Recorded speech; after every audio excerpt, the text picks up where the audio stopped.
ఏ ఆడబిడ్డకు కలగకూడదు. తల్లిదండ్రులు మనం చూసాం ఇక్కడే ఉన్నారు, అమ్మ నాన్న, వాళ్ళ బాధ నిజంగా వర్ణనాతీతం అండి. 12 సంవత్సరాలు పిల్లలు లేక పుట్టిన పాప ఆమె. కష్టపడి చదివించారు.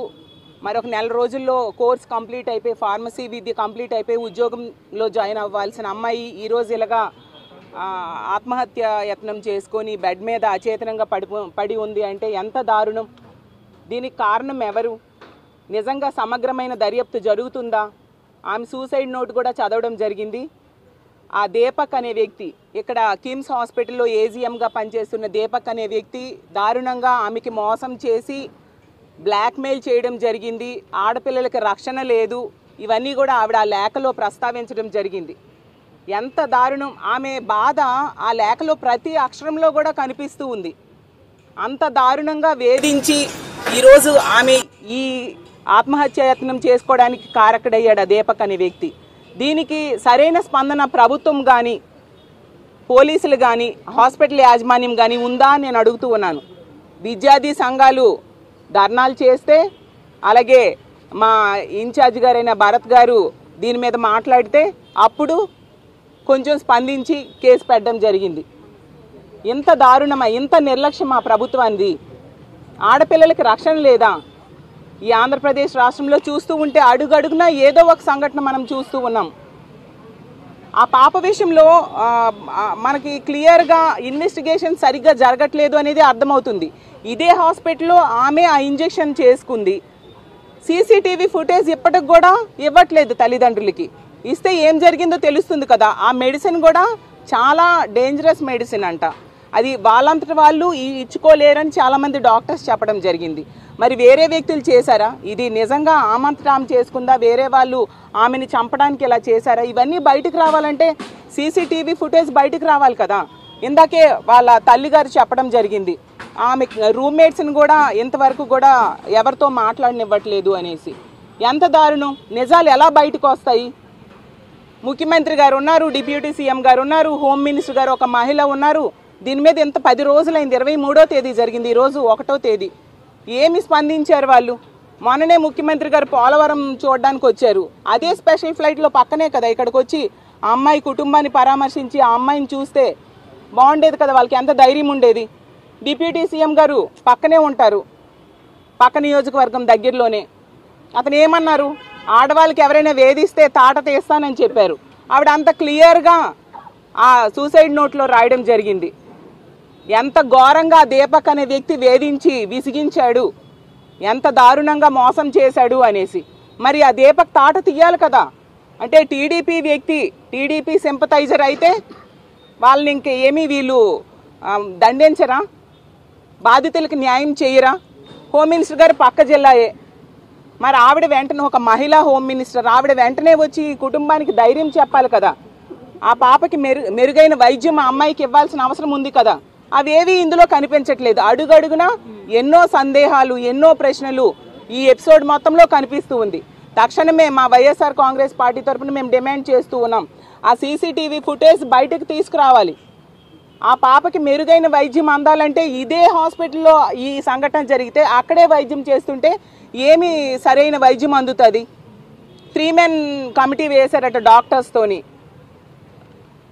ఇదే హాస్పిటల్లో వైద్యం జరుగుతున్నంతసేపు ఆమెకి ఏమి న్యాయం జరుగుతుంది అని మేము ప్రశ్నిస్తూ ఉన్నాము. ఇంతకంటే మంచి హాస్పిటల్ తీసుకెళ్ళాలి. అలాగే పోలీసులు కూడా దర్యాప్తు వేగవంతం చేయాలి.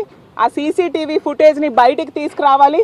అలాగే తల్లిదండ్రులు ఎటువంటి పోరాటం చేసినా దానికి మా వైఎస్ఆర్ కాంగ్రెస్ పార్టీ పూర్తి మద్దతు తెలియజేస్తూ ఉంది. అలాగే తీసుకుంటే మనం అడుగడుగునా చూస్తూ ఉన్నాం ఎన్నో సంఘటనలు.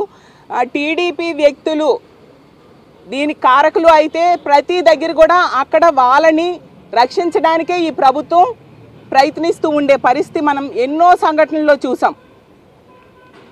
ఆ ఆదిమూలం అనే వ్యక్తి విషయంలో ఒక ఆమెకి వేధిస్తే, ఆమెకు మోసం చేస్తే పక్క రాష్ట్రానికి వెళ్ళి ఆమె ప్రెస్ మీట్ పెట్టి కన్నీళ్ళు పెట్టుకుంది. కానీ ఎటువంటి కేసులు ఏమీ లేవు. అలాగే ఆ కిరణ్ రాయల్ అనే వ్యక్తి వలన లక్ష్మి అనే బాధితురాలు ఏ విధంగా బయటకు వచ్చి ప్రెస్ ముందు చెప్పిందో మనందరం చూసాం. వాళ్ళకు కూడా ఎటువంటి న్యాయం జరగని పరిస్థితి. అలాగే జనసేన ఎమ్మెల్యే అనుచరుల తాలూకా దాష్టికాలు, దానివల్ల ఒక మహిళ ఆత్మహత్య యత్నం, అలా అడుగడుగున, అలాగే కొలికిపూడి శ్రీనివాస్ వేధింపులకి ఒక మహిళ బాధితురాలు ఏ విధంగా చెప్పిందో మనందరము చూసాం. ఇలా ప్రతి సంఘటనలో కూడా, అలాగే తెనాలి సంఘటన, ఒక అమ్మాయిని కొట్టేసి ఆమె బ్రెయిన్ డెడ్ అవ్వడానికి కారకురైతే టీడీపీ సింపథైజర్ అయితే కనీసం ప్రభుత్వం స్పందించకపోయింది. మళ్ళీ మా అధ్యక్షులైన జగన్మోహన్ రెడ్డి గారు ఆ అమ్మాయిని చూడడానికి వెళ్తే అప్పుడు ప్రభుత్వంలో చలనం వచ్చింది. ప్రతి సంఘటనలో కూడా మా వైఎస్ఆర్ కాంగ్రెస్ పార్టీ ఆ కుటుంబానికి ఆదుకోవడానికో, మద్దతు ఇవ్వడానికో, సహాయం చేయడానికో ప్రయత్నించాకే ప్రభుత్వంలో కొంచెమైనా చలనం వస్తూ ఉండే పరిస్థితి మనం చూస్తున్నాం. అడుగడుగునా మహిళల మీద దాడులు, దౌర్జన్యాలు, అత్యాచారాలు, హత్యలు రోజు రోజుకి పెరిగిపోతూ ఉన్నాయి. ప్రభుత్వమే స్వయంగా మనం చెప్పడం జరిగింది, రోజుకి 70 పైగా సంఘటనలు మహిళల మీద దాడులు, అత్యాచారాలు, హత్యలు జరుగుతూ ఉన్నాయి అనేసి 70 పైగా కేసులు నమోదవుతున్నాయి, గంటకి 3-4 కేసులు నమోదవుతూ ఉన్నాయి అనేసి. మరి వీళ్ళందరూ ఏం చేస్తూ ఉన్నారు? వీటన్నిటికీ కారణం ఏంటి? మద్యము, గంజాయి, డ్రగ్స్. కొత్తగా డ్రగ్స్ కూడా పుట్టుకొచ్చాయి. మద్యం తీసుకుంటే ఈ కూటమి ప్రభుత్వం అధికారంలోకి వచ్చాక ఏరులై పారుతూ ఉండే పరిస్థితి. బెల్ షాప్స్ ఎక్కడ పడితే అక్కడ బెల్ షాప్స్. ఆ టీడీపీ ఎమ్మెల్యేలే చెప్తూ ఉన్నారు, బెల్ షాప్స్ గురించి చూపిస్తూ ఉన్నారు. ఎక్కడైనా కేసులు పెడుతున్నారా? మాటల వరకే తప్ప బెల్ షాప్స్ అరికట్టడంలో ఎటువంటి చర్యలు తీసుకోవట్లేదు. గంజాయిని పూర్తిగా నిర్మూలిస్తామని చెప్పారు, ఎక్కడ చూసినా గంజాయి. ఈ సంఘటనలన్నింటికీ ఇవే కదా కారణం. వాటిని తక్షణమే నిర్మూలించాల్సిన అవసరం ఉంది. గతంలో జగన్మోహన్ రెడ్డి గారు ప్రవేశపెట్టిన దిశ యాప్ని ఈరోజు నిర్వీర్యం చేసి దాన్ని కాపీ కడుతూ ఆ శక్తి యాప్ అంటూ ఏదో తెచ్చారు. మరి శక్తి టీమ్స్ ఎక్కడ? హోమ్ మినిస్టర్ గారు చెప్తూ ఉన్నారు శక్తి టీమ్స్ ఉంటాయి అనేసి. మరి ఈ మహిళకి ఎంత కష్టం వచ్చినప్పుడు శక్తి టీమ్స్ వచ్చి ఆదుకోవాలి కదా. ఆ మహిళకి ఆ అమ్మాయి అంత అచేతనంగా పడి ఉంది, కారకుల్ని కనిపెట్టాలి కదా శక్తి టీమ్స్. కాబట్టి అడుగడుగునా ప్రభుత్వ వైఫల్యం క్లియర్గా కనిపిస్తూ ఉంది. మహిళల భద్రతని అత్యంత నిర్లక్ష్యం చేస్తూ ఉన్నారు. మహిళల భద్రత అనేది గాలిలో దీపంలా ఉంది అనే పరిస్థితి క్లియర్గా అర్థమవుతూ ఉంది. ఈ అమ్మాయి విషయంలో ఖచ్చితంగా ప్రభుత్వం వెంటనే వేగవంతమైన చర్యలు తీసుకోవాలి. ఆ నిందితుడి మీద సమగ్రమైన దర్యాప్తు చేసి కఠినమైన శిక్షలు పడాలి. ఎందుకు రోజు రోజుకి ఇన్ని సంఘటనలు జరుగుతున్నాయంటే కఠినమైన శిక్షలు ఈ ప్రభుత్వం వచ్చాక పడట్లేదు. కాబట్టి ఇలాంటి దుర్మార్గులకి భయం లేకుండా పోయింది. మేము ఆడవాళ్ళని ఎంత వేధించినా ఏం చేసినా కూడా పట్టించుకునే దిక్కు లేదు ఈ రాష్ట్రంలో అని వాళ్ళు మరింత ధైర్యంగా ఆడపిల్లల్ని వేధించడం ఒక పనిగా ఉండే పరిస్థితి. కాబట్టి ఇలాంటి దుర్మార్గులకి కఠినంగా శిక్షిస్తేనే భయం పుడుతుంది. కాబట్టి ఖచ్చితంగా ఈ దీపక్ అనే వ్యక్తికి మీద దర్యాప్తు చేసి కఠినంగా శిక్షించాలి. అలాగే ఆ పాపకి మరింత మెరుగైన వైద్యం వాళ్ళు కోరుకుంటున్నారు, ఆ పాపని తిరిగి మాకు ఇవ్వండి అనేసి.